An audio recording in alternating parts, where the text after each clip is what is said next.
Hey everybody, we made it to season 23, which has no theme, so it's kind of a free-for-all. So hit like, subscribe, leave a comment, do whatever you want, just be safe.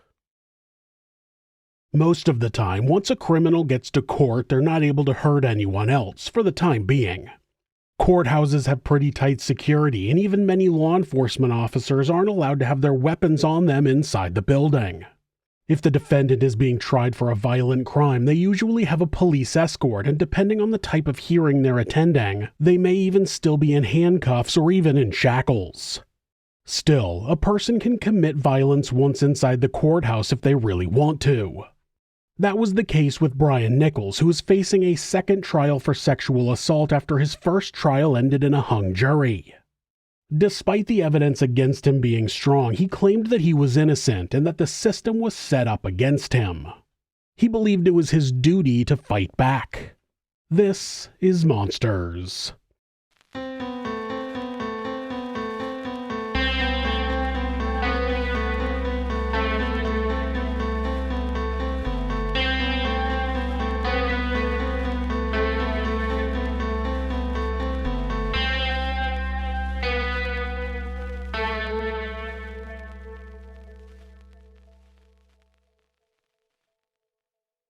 Brian Gene Nichols was born on December 10, 1971 in Baltimore, Maryland to Gene and Claretha Nichols. He had one older brother named Mark. The brothers attended an all-boys private Catholic school called Cardinal Gibbons School despite being raised in a Baptist family. He's said to have had a pretty standard childhood, and though he started out pretty shy in high school, he began lifting weights and building more self-confidence. After graduating, he attended Kutztown University of Pennsylvania, where he played football as a walk-on. Other players said that he was a good athlete, but he had a knack for getting into trouble. Records show that Brian was arrested at least 3 times while in Kutztown. In 1990, he was charged with terroristic threats, simple assault, disorderly conduct, and harassment after an incident in the university dining hall. He made a deal to plead guilty to 2 lesser charges. He was arrested 2 more times in 1991 for criminal trespass, misdemeanor criminal mischief, and disorderly conduct, but the charges were later dropped. After 3 semesters, Brian dropped out of Kutztown University and enrolled at Newberry College in South Carolina, where he also played football. During that time, he had a child in 1992 with a woman named Stephanie J., but was not interested in being a father. It's not clear where the mother and child lived, but Brian actively avoided them after the baby was born. He got into more trouble while at Newberry College and was caught breaking into a dorm room to steal audio equipment. He was arrested and charged with first-degree burglary. Because of that, he was kicked off of the football team and eventually left the school. It's not clear how the burglary charge was resolved. In 1995, he moved to Atlanta and soon after was arrested with a small amount of marijuana. He received 3 years of probation. In Atlanta, he worked as a Unix systems engineer at Hewlett-Packard for 8 years before taking a job for UPS as a computer engineer. Brian's older brother Mark said that Brian was making a 6-figure income at the time. He regularly attended church with his longtime girlfriend, who is also said to have had a decent income. They dated for about 8 years before breaking up in April of 2004, but they got back together that summer. When the girlfriend found out that Brian had gotten another woman pregnant, she broke up with him for good. It seemed as though Brian may have accepted the breakup at first, but when he found out that she had started dating a minister from their church, he became jealous and angry. 2 separate times in August, he confronted the minister outside of his ex's apartment. Then, on August 19th, Brian forced his way into her apartment, threatened her with a gun, and sexually assaulted her. As soon as he left, the victim called the police and reported the assault. He was arrested and charged with rape, aggravated assault with intent to rape, aggravated sodomy, burglary, false imprisonment, and possession of a firearm during the commission of a crime. He was held without bail due to the severity of the attack and the violence involved. He had also threatened the victim with retaliation if she reported him to the authorities. After Bryan testified that the sex had been consensual, the trial ended in a hung jury, but the prosecutor filed to retry the case. When Bryan heard that, he stated in the courthouse, quote, "I'm not going to go lying down." The courthouse nightmare started on March 11, 2005. Bryan arrived at the courthouse at around 8:30 a.m. on a transport bus and was placed into a basement detention area. Soon after, Sheriff's Deputy Cynthia Hall escorted him to a holding cell on the 8th floor of the Fulton County Justice Tower. It was reported that on the morning of the attack, Deputy Hall was urged 3 times to get another deputy to go with her upstairs to the holding cell where Bryan was going to change from jail-issued clothing into a suit. Hall reportedly responded, quote, "No, I got him." She had been the one assigned to him over the course of both of his trials, so it said that she seemed to trust him by then. She didn't require that he wear the customary leg shackles, even though the day before his attack he had been previously caught with makeshift weapons. She escorted Bryan to the holding area where she was to remove his handcuffs so that he could change for court. Hall released one cuff and turned Bryan around to unhook the remaining cuff, which was dangling from his wrist. That's when the man brutally attacked the deputy, pushing her into another open cell. The video surveillance camera recorded as he overpowered the deputy, hitting her so hard in the face her feet left the ground. He emerged from the cell with her gun belt, which included her radio and magazines for her service weapon. Bryan retrieved Hall's keys from the floor and locked her in the cell. The fugitive entered another cell and changed into his street clothes and was seen about 4.5 minutes later leaving the holding cell area. He used the deputy's keys to open a lockbox where law enforcement is required to store their gun upon entering the courthouse. He armed himself with her Beretta .40 caliber semi-automatic pistol. From there he made his way to Judge Rowland Barnes' private chambers, where he disabled phone lines and took several people hostage. One deputy entered the room and tried to disarm Bryan but was overpowered. At that point, Bryan ordered him to handcuff the hostages. Before he did that, the deputy was able to activate an alarm on his radio, and Bryan grabbed the radio and tried to claim it was a false alarm. The other security officers didn't recognize his voice, so they knew something was wrong and continued to pursue the situation.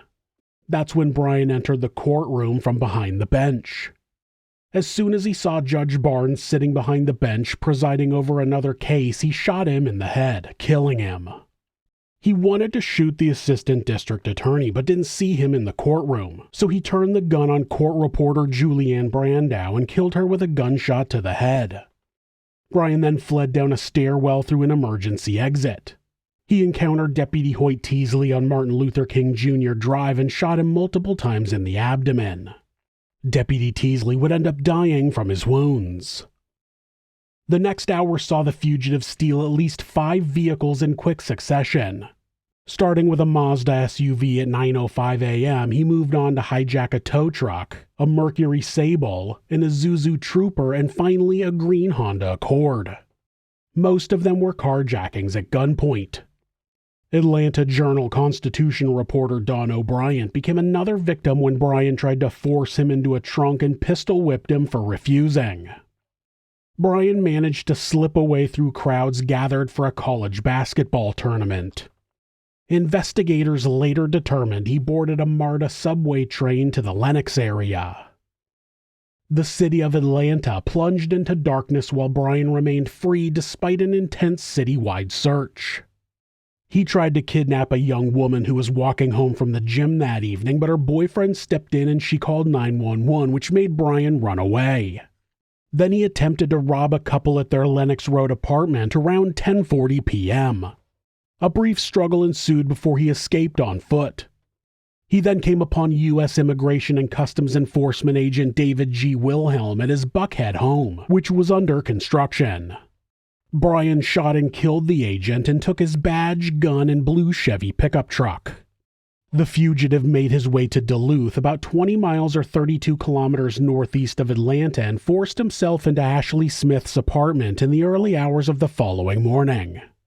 He held her at gunpoint and tied her hands and feet.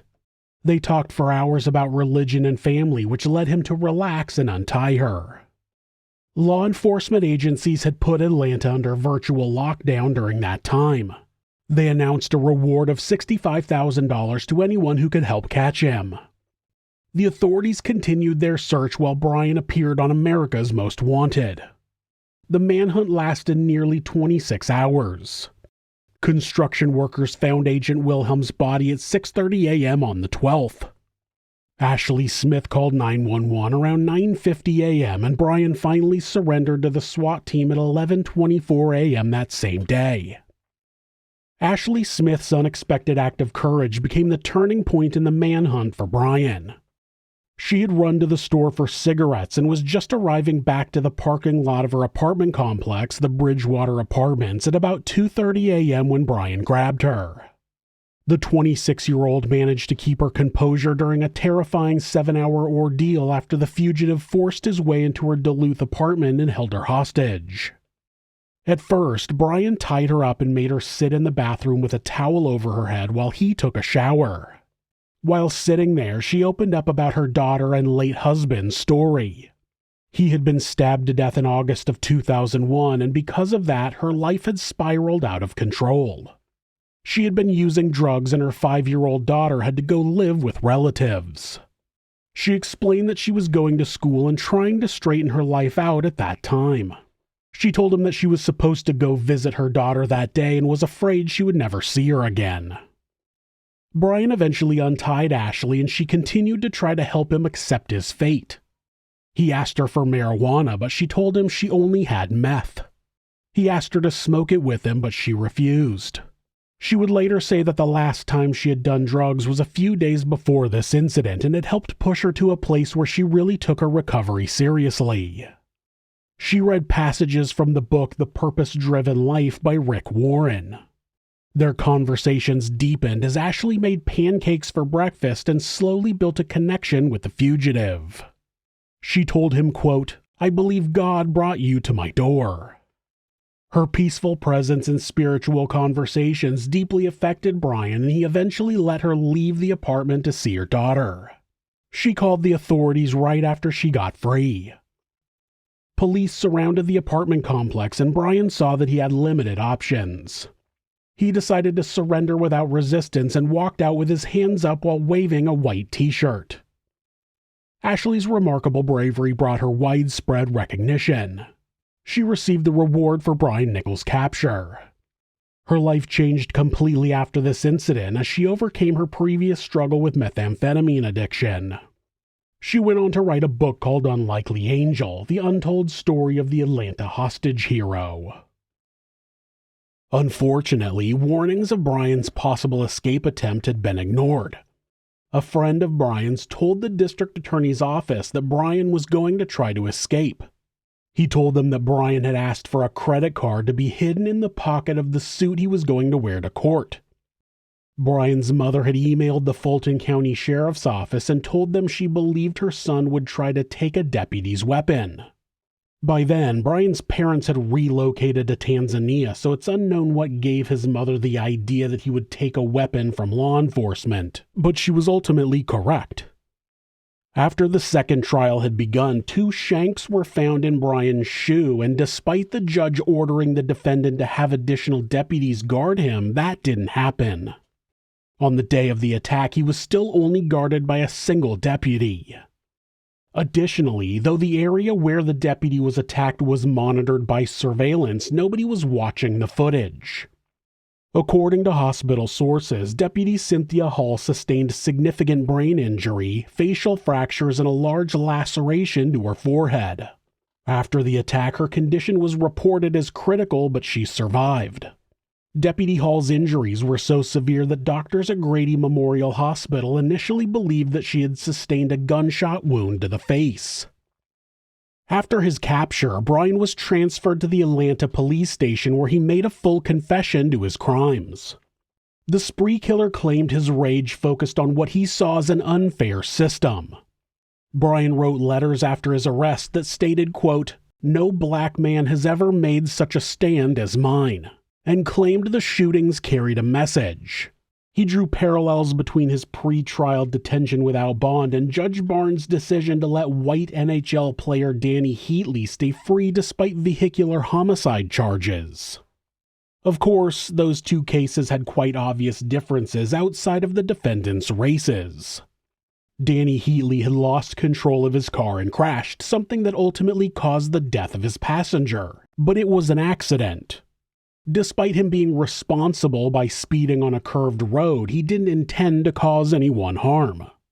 That's contrasted by Brian having unlawfully entered someone's home, restrained her with duct tape, held her at gunpoint, sexually assaulted her, and threatened to cover her in lighter fluid and set her on fire to burn to death. And the assault was backed up by severe injuries to that victim. Those two situations do not call for equal bail treatment.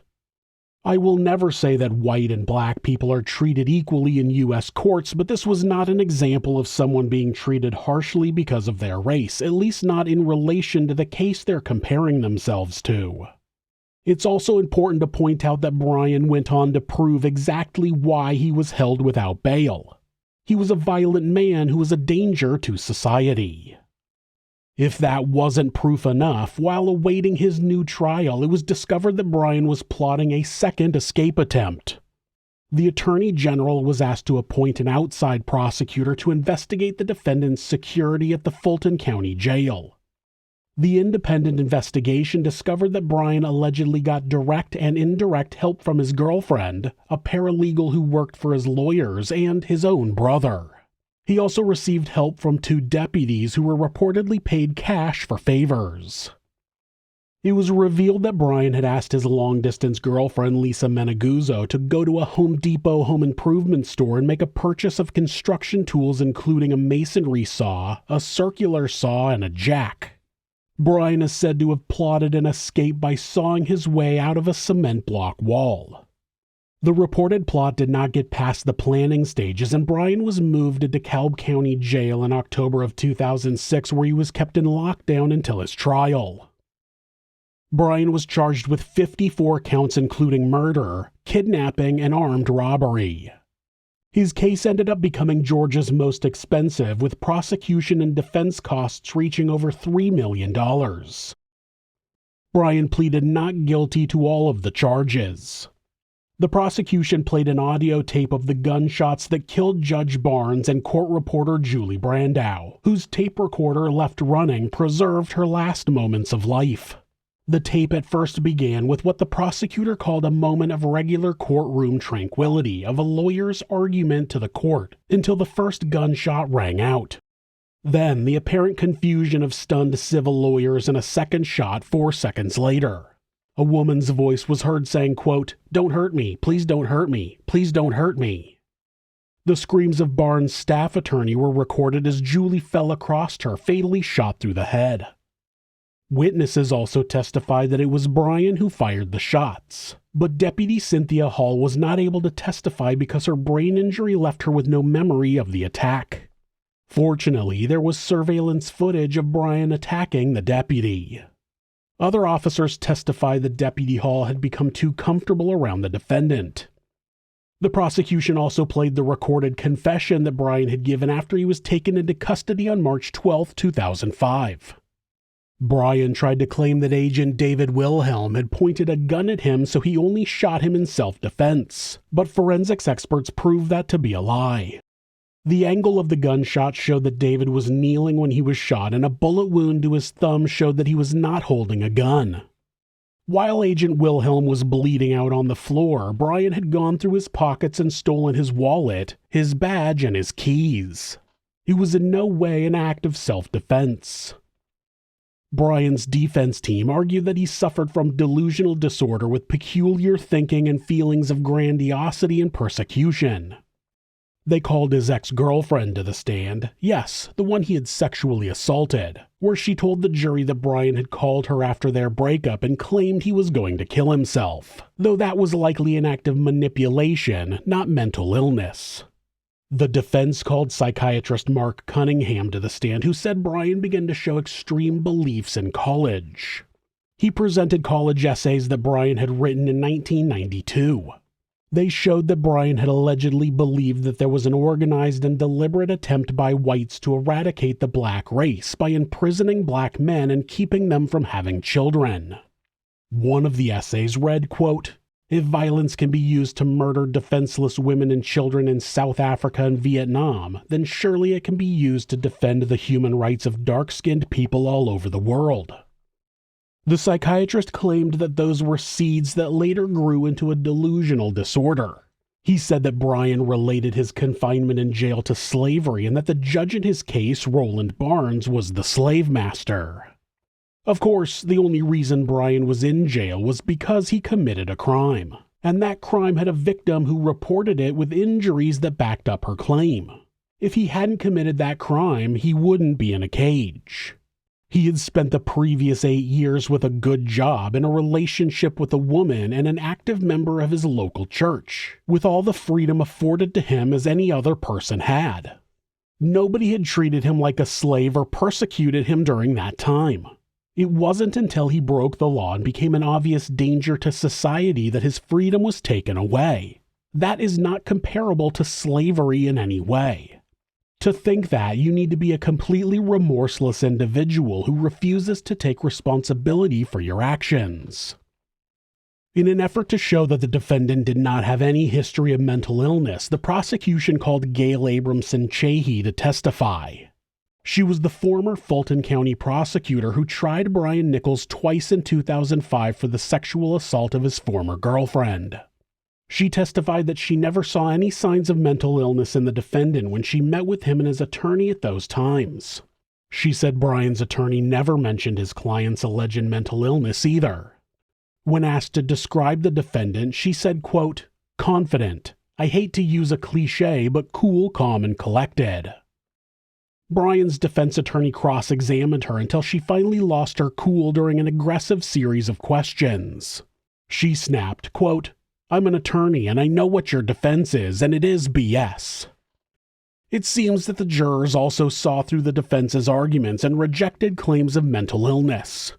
They spent 12 hours over 2 days deliberating before finding Bryan guilty on all 54 counts on November 7, 2008. The jury was not able to come to a unanimous decision on the death penalty, which was a requirement for that sentence. Superior Court Judge James Bodiford had no choice but to give Bryan Nichols multiple life sentences without parole plus hundreds more years in prison. During sentencing, the judge said, quote, "If there was any more I could give you, I would." Bryan Nichols killed 4 innocent people: Judge Rowland Barnes, court reporter Julie Brandau, Deputy Hoyt Teasley, and federal agent David Wilhelm. He also left Deputy Cynthia Hall with permanent brain damage. A security review of the court was ordered and found that the court was understaffed and that security protocols were not sufficient.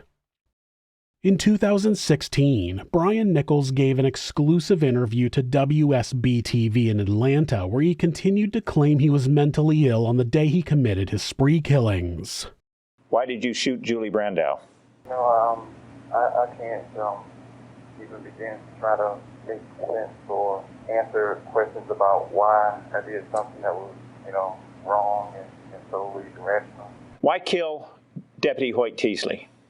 We're talking about a mental health episode, and asking me to rationalize or explain why I did something irrational at a time when there was obviously something mentally not right with me. The only thing I can do is I'm sorry. So I'm reading from one of our scripts.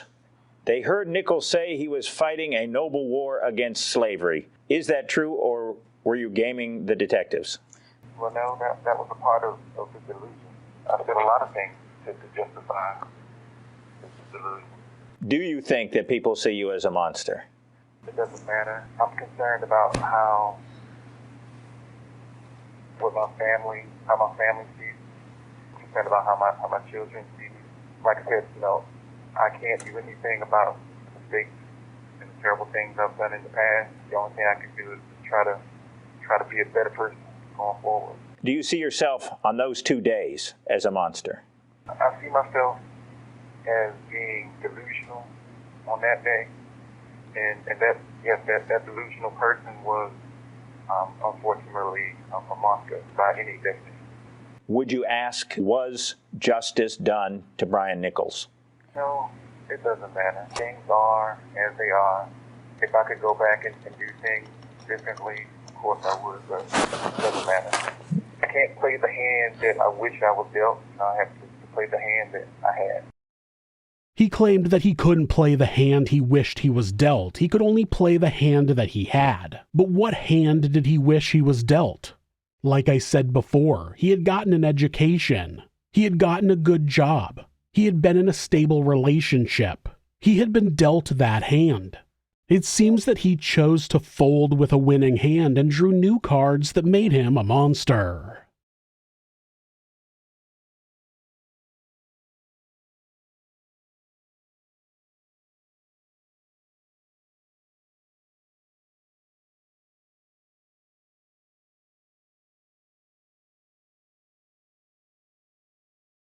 Thanks so much for letting me tell you this story. If you're a fan of true crime, hit subscribe and turn on notifications so you don't miss an episode. You can also hit like or leave a comment. If you'd like to support the show, check out our merchandise at thisismonsters.com. The link is in the description. Thanks again, and be safe.